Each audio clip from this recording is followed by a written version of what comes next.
अभी आपको बताएं कि फैसलाबाद में डेंगू के वार बेकाबू। अलाइड अस्पताल के डेंगू वार्ड में मरीजों की तादाद 100 से तजावुज कर गई। महकमा सेहत टीमों ने शहर के मुख्तलिफ मकामात पर डेंगू लावा भी बरामद कर लिए। इसी पर अपडेट कर रहे हैं नुमाइंदा 7 न्यूज समीर। जी समीर, तफसीलात के बारे में आगाह कीजिएगा।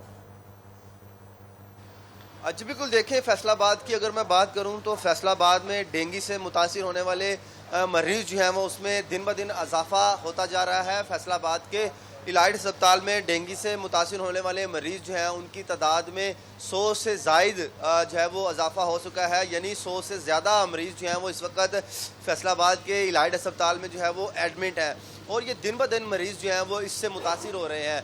दूसरी जानिब महकमा हेल्थ की बात करें तो महकमा हेल्थ की जानिब से जो है वो टीमें जो हैं वो स्प्रे करने वाली वो तश्कील दी गई हैं। इसके ऊपर काबू पाने के लिए हर मुमकिन कोशिश जो है वो महकमा सेहत कर रही है, क्योंकि पंजाब हुकूमत की सख्त इंस्ट्रक्शन भी जो है वो मौजूद हैं। जबकि दूसरी जानिब महकमा हेल्थ की जानिब से बताया गया है कि टीमें जो हैं वो स्कूलों, कॉलेजों और खसूसी तौर के ऊपर कॉलोनियों में जो है वो स्प्रे करने के लिए जो है वो मुतहरक है और दिन ब दिन जो है वो मुख्तलिफ टारगेट्स के ऊपर जो है वो अमल किया जा रहा है। टीमें जो है वो दीगर ऐसी जगह पर जाते हैं जहाँ पर डेंगू की मौत जो है वो ज़्यादा है। अब फैसलाबाद में सीवरेज का जो है वो सबसे बड़ा मसला है, क्योंकि पाकिस्तान फैसलाबाद जो है वो पाकिस्तान के लिए रीढ़ की हड्डी की मानित काम करता है। इंडस्ट्रियल सिटी भी है, यहाँ पर इंडस्ट्री भी लगी हुई है और गंदे पानी की वजह से डेंगू जो है उसकी पैदावार में इजाफा होता है। तो इसके ऊपर कंट्रोल पाना जो है वो महकमा हेल्थ के लिए एक चैलेंज भी हो सकता है।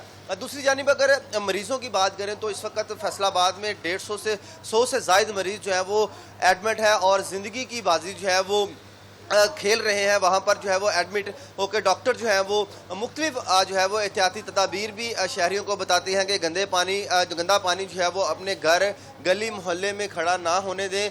ये डेंगू जो है वो जानलेवा भी बन सकता है। जी समीर अंतर, बहुत शुक्रिया तफसीलात के बारे में आगाह करने के लिए।